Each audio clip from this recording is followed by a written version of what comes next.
Contrairement à d'autres signes, le Sagittaire n'est pas trop un sujet de controverse. Il entretient juste ce petit cliché d'être un peu excessif et je vous propose aujourd'hui de répondre à cette question de qui est le Sagittaire, quelle est l'énergie de ce signe et quelle est sa pureté.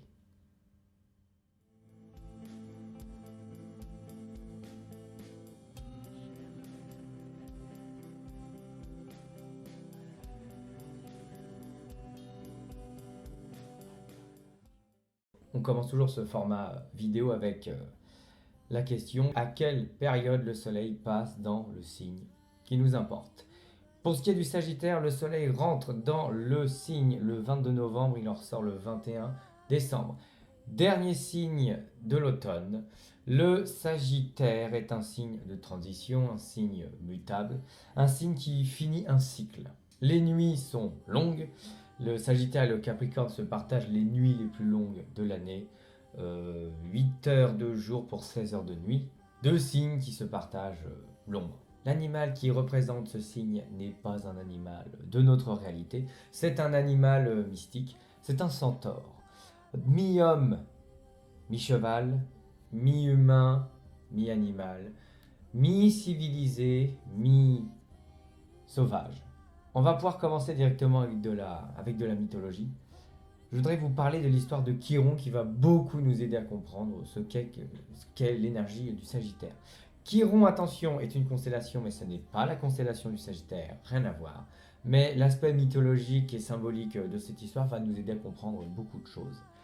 Chiron faisait partie donc de ces troupes de centaures qui ne faisaient que de brailler et de se taper sur la tronche avant de partir à la chasse. C'étaient des créatures qui ne savaient pas parler, qui ne savaient pas écrire, qui ne savaient rien faire de plus instinctif et d'animal que de se taper dessus et de survivre. Chiron va quitter ce troupeau en solitaire, va s'isoler dans une caverne et va regarder autour de lui. À un tel point qu'il va observer les planètes, qu'il va observer les astres et qu'il va créer l'astronomie, qu'il va finir même par créer l'astrologie, qu'il va regarder autour de lui les plantes qui sont aussi bien dans sa caverne qu'en dehors et qu'il va créer la médecine. Puis ensuite, il va créer un moyen de communication, il va créer le langage et la langue. À un tel point que les dieux et les rois donneront l'éducation de leurs enfants à Chiron. Chiron va avoir notamment pour élèves connus Achille et Héraclès. Mais Chiron est le symbole de la capacité que tout individu a à sortir de l'animalité pour aller vers quelque chose de plus, je dirais, de plus intelligent, j'aurais envie de dire même de plus réfléchi. C'est une notion de savoir et d'observation qu'incarne Chiron, et donc le centaure, et donc le Sagittaire. Mais il reste malgré tout animal, avec cette partie cheval qui fait partie de lui. Donc, quelque chose de dualisé à la base, la civilisation et la nature, qui sont complètement et totalement regroupés par le centaure qui est Chiron. Et déjà, on répond beaucoup à la symbolique du signe du Sagittaire. L'élément qui accompagne le signe des Sagittaires est le feu. Donc c'est le dernier signe de feu de notre année zodiacale. Et ce n'est pas le feu de l'instinct que représente le bélier. Ce n'est pas le feu qui brille pour être vu que représente le lion. C'est un autre feu. Le Sagittaire est représenté par un centaure, oui, mais c'est un centaure qui a un arc et une flèche et qui vise au-dessus de lui, qui vise plus précisément les étoiles. C'est un centaure qui a 4 sabots, bien ancrés dans le sol, et qui a une flèche qui vise une étoile. Donc, quel feu va-t-il représenter? Eh bien, écoutez, suspense, on va garder ça pour le maître ésotérique. Dans l'homme zodiacal, c'est la cuisse qui est assimilée au signe du Sagittaire. La cuisse va être importante, par exemple, dans les arts martiaux. On aime bien viser la cuisse parce qu'effectivement, techniquement, il n'y a pas de blessure. C'est un gros bouclier, c'est un gros morceau de muscle, c'est un gros steak qui protège. Donc on peut y aller. Mais en self-défense, pourtant, on va vous apprendre à taper sur un coin précis sur le côté de la cuisse, qui fait que, à peine cette partie est touchée, la personne tombe. C'est un bout de tendon qui est à une main au-dessus du genou, sur le côté de la cuisse. Et c'est ce petit point qui permet à n'importe qui de faire tomber n'importe qui. Donc un bouclier, mais finalement pas si solide que ça, si on apprend à regarder les failles. Et surtout, le muscle de la cuisse entoure l'os qui est le fémur. Et fémur en latin veut dire femme. On a donc un bouclier qui protège, quelque chose de très féminin. Cool, mais ça veut dire quoi? Eh bien, c'est grâce au maître ésotérique qu'on va réussir à approfondir cette notion de cuisse et de fémur. Quelle planète accompagne le signe des Sagittaires? C'est Jupiter. C'est Zeus. C'est le dieu Zeus qui va représenter les Sagittaires. Zeus, dieu des dieux. Zeus a créé quelque chose d'assez important. Il a créé la hiérarchie. Mais pourquoi il crée la hiérarchie? Parce que le dieu Zeus amène une notion de conquête. Il décide lui-même de détrôner son père Chronos. Et il décide lui-même, après bien des guerres, de régner sur le monde. Un monde qu'il va devoir conquérir. Un monde dans lequel il va amener plusieurs de ses conquêtes et concevoir tous ses enfants. Un monde qu'il redécouvre constamment. À un tel point d'ailleurs qu'il fait des enfants pour que ses enfants puissent conquérir le monde pour lui, en dehors de lui, avec lui. Mais conquérir le monde et finalement le dominer amène Zeus à créer la hiérarchie, car la notion d'égal à égal ne lui convient pas. Donc il va mettre les êtres humains, les animaux en bas de l'Olympe. Au-dessus de l'Olympe, il va mettre les dieux, et au-dessus des dieux, il va se mettre lui-même. Car il faut bien mettre de l'ordre dans tout ça. Pourtant, Zeus est un personnage excessif qui passe son temps à tromper sa femme. Et pourtant, d'un autre côté, il est bienveillant et protecteur. Pourquoi un personnage aussi chaotique demande finalement à mettre de l'ordre? Eh bien, c'est exactement pour ça que Jupiter est assimilé au Sagittaire. Un personnage chaotique, mais un personnage qui cherche à mettre de l'ordre dans tout ce chaos. Jupiter, plus grosse planète de nos systèmes solaires, amène aussi une notion d'excès que Zeus nous fait déjà bien comprendre. Mais Jupiter représente cette capacité que tout être a à pouvoir prendre sa place en société. Et prendre sa place comment? Zeus nous répond en disant en connaissant le monde qui t'entoure, Chiron en disant en ayant un savoir des plus aboutis, mais toujours en ayant comme Zeus la peur d'être détrôné, et toujours comme Chiron en gardant cette notion qu'on ne saura jamais tout. Alors pourquoi devons-nous absolument être comme la planète Jupiter, être bien plus gros qu'on le voudrait? Parce qu'on a toujours quelque chose à donner. Tout individu a quelque chose à donner. Et là, on se rapproche de plus en plus de la quête du Sagittaire. Alors, le maître ésotérique, accompagné par Jupiter, le Sagittaire doit trouver le maître ésotérique qu'est la Terre. On l'oublie, la Terre, oui, on pense souvent à Mars, on pense à la Lune, on pense au Soleil, mais quelle planète nous donne à nous, astrologues, notre point de vue? Quelle planète nous donne la vie et nous héberge en son sein? C'est la Terre. Le maître ésotérique du Sagittaire est la Terre. Pourquoi? C'est une terre qui est à conquérir. Est-ce qu'on peut conquérir la Terre? On pourrait dire oui, mais finalement, on sait qu'on ne l'a même pas découvert 95% de nos océans. On ne sait rien de la planète sur laquelle on vit. C'est pour ça que comme Chiron, il faut se dire qu'on ne sait rien du tout finalement. Même quand on sait quelque chose, on n'a que 5% des réponses. Donc oui, la Terre. Mais pour répondre à la question du feu de tout à l'heure, le centaure qui représente le signe du Sagittaire est ancré avec ses 4 sabots sur cette Terre. Et il vise avec son arc une étoile. L'élément du feu est le noyau de la terre, le feu des enfers. Et bien ancré dans ce feu des enfers, le Sagittaire, avec son regard et son arc, vise le feu qu'est l'étoile, laquelle on ne sait pas, il y en a tellement. Et c'est là que le Sagittaire doit savoir quelle étoile il vise, quel autre feu il vise. Donc quel feu représente le Sagittaire? Le feu de l'enfer. Pour en ressortir et viser le feu qui est impossible pourtant à atteindre. Un feu qui est pourtant impossible à atteindre. Pour voir les choses autrement, regardez les choses comme ça. Chaque signe vient dire au signe qui le précède, alors oui mais non. Donc le Scorpion, gouverné par Pluton, Hadès, maître des enfers, va dans les enfers. Le Sagittaire arrive et lui dit, alors oui les enfers c'est bien, mais non, il faut en ressortir. Ayez cette notion-là. Le feu des enfers, les sabots dans le feu des enfers. Mais oui mais non, les enfers c'est cool, mais il faut en ressortir. À un moment, le dark, il faut voir plus loin. Donc cherchons la lumière ailleurs. On ne sait pas où on va, mais on vise quand même une autre lumière.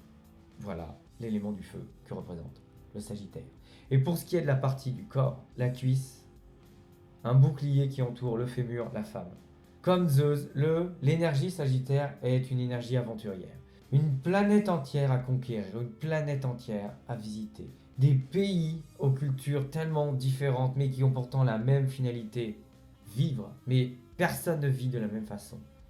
C'est une gourmandise extrême qui fait que Chiron lui-même n'a pas pu aller jusqu'au bout de toute cette capacité de savoir, de tout ce panel de cultures, de rites tellement différents les uns des autres, mais qui ont pourtant la même finalité et le même but et la même racine, la vie, vivre par soi-même et pour soi-même. Donc la cuisse représente un bouclier qui permet à cette part féminine, qui est donc à l'intérieur, comme le noyau de l'enfer, qui est à l'intérieur, de pouvoir se déplacer vers l'extérieur pour découvrir, pour chercher, pour partir en quête. Maintenant qu'on a tous ces éléments, on peut se poser la question, alors c'est quoi la pureté du signe des Sagittaires? C'est de regarder à l'extérieur pour aller regarder l'intérieur. Ou alors de partir de l'intérieur pour aller vers l'extérieur. C'est toute cette nuance, intérieur-extérieur, extérieur-intérieur. L'intérieur de la cuisse, le fémur, protégé par l'extérieur. L'intérieur de la Terre, les enfers, pour aller vers l'extérieur, la galaxie. L'intérieur de soi pour regarder à l'extérieur. L'énergie des Sagittaires est d'une capacité énorme à ressortir des enfers. C'est un signe des plus impressionnants. Pour se sortir d'une situation qui pourrait, pour beaucoup d'autres énergies, être désespérée. Mais le Sagittaire va en ressortir. Parce qu'un jour, il comprend que ce qui est à l'intérieur est à l'extérieur, que ce qui est à l'extérieur est à l'intérieur. Donc, quand le Sagittaire a compris que toute situation extérieure reflète l'intérieur, il décide de sortir des enfers et d'aller vers l'étoile. Intérieur-extérieur, très méditatif comme signe, finalement. Mais vous allez dire, s'il est capable de se sortir de toute situation, c'est quoi le danger? Est-ce qu'il y a un danger pour lui? Comme tous les autres signes, et comme tous les individus de toute façon, la seule chose qui peut mettre en danger l'énergie sagittaire, c'est l'énergie sagittaire elle-même. Il n'y a que l'individu qui peut se mettre lui-même en danger. Il n'y a que lui qui peut se laisser sombrer. Pourquoi? Parce que c'est un être excessif qu'on a là. Et ce sont ces excès qui peuvent l'anéantir. Que ce soit un excès d'alcool, un excès de drogue, que ce soit un excès de savoir, un excès de sport, que ce soit un excès d'amour, que ce soit un excès de sexe, que ce soit un excès d'égocentrisme, il n'y a que lui qui peut se détruire. Ayant compris qu'intérieur-extérieur c'était la même chose, il ne laissera pas rentrer les autres. Donc il va rester dans son délire et ne pas en sortir. Voilà le problème. Il va rester finalement ancré dans ses problèmes qu'il se crée lui-même avec ses 4 sabots et même pas regarder les étoiles. Voilà le seul danger. Mais ça, c'est un reflet de tous les autres signes. Et le Sagittaire nous rappelle que si on oublie la quête qu'on avait à la base, comme toutes les religions ont une réponse commune à la base, comme toutes les cultures ont une réponse commune à la base, comme toutes les lois ont une mission commune à la base, le Sagittaire, s'il oublie sa quête première, se perd lui-même et se désaxe alors qu'il pouvait rester ancré avec ses 4 sabots. Donc en résumé, c'est quoi l'énergie sagittaire? C'est regarder à l'intérieur, partir d'un vide pour aller à l'extérieur et le combler. C'est regarder la terre qu'on a autour de nous, que ce soit par les forêts ou par les villes, ou par les langues, ou par les cultures. Regardez cette planète et aller les visiter. C'est pour ça que l'énergie sagittaire est très randonnée, aventurière, écolo, parce qu'elle regarde cette Terre. Puisque c'est la seule planète qu'on peut conquérir de toute façon. L'énergie sagittaire ne nous demande pas de regarder la lumière de quelqu'un. Elle ne nous demande pas de regarder la lumière qui est à l'intérieur.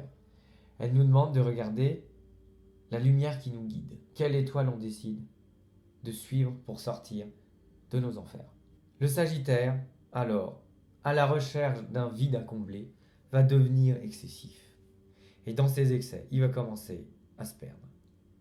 Il va faire les choses à fond et pourtant, il va défendre le principe du bordel et le principe du on s'y met à la dernière minute. Pourquoi? Parce que dans tous ces excès, dans tout ce chaos, lancé au galop, lancé à plein élan, il voit même plus pourquoi il devrait s'arrêter. Mais il finit même par oublier pourquoi il court. Donc, avec Jupiter qui nous demande de prendre notre place aisément, le Sagittaire nous invite à parler fort. Le Sagittaire nous invite effectivement à être excessif. Le Sagittaire nous invite à toujours être en quête de quelque chose. Le Sagittaire nous invite à nous rappeler qu'on ne saura jamais tout. Mais le Sagittaire nous rappelle aussi que nous sommes victimes de nous-mêmes, que tout excès amène à l'autodestruction. Alors en résumé, c'est quoi? Si on devait résumer le Sagittaire en 3 mots, on dirait quête de sens. Le sens de la vie, le sens de ma vie, le sens de la société, le sens du monde, le sens que tous les événements de l'histoire ont amené à aujourd'hui, le sens que peut avoir l'avenir, le sens qu'a le présent, le sens que ma vie a actuellement. C'est tout. C'est que ça, finalement. Dans tous nos excès, il faut revenir à quel est le sens de ma vie. Et si je peux répondre à cette question, Jupiter, plus grosse planète, peut me permettre de devenir une plus grosse personne, une plus grande personne, une plus grosse capacité de.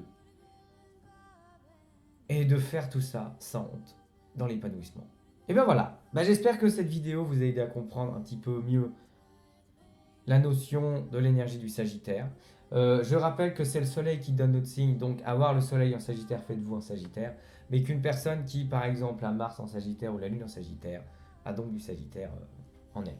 Le Sagittaire est, de tout ce que j'ai pu rencontrer, de toutes les personnes que j'ai pu rencontrer, que ce soit dans le professionnel ou dans le privé, c'est une énergie qui vraiment permet de sortir de toutes les situations. Donc oui, le soleil en Sagittaire, j'ai vu beaucoup de gens qui sont arrivés à des endroits que même eux n'auraient pas pu suspecter.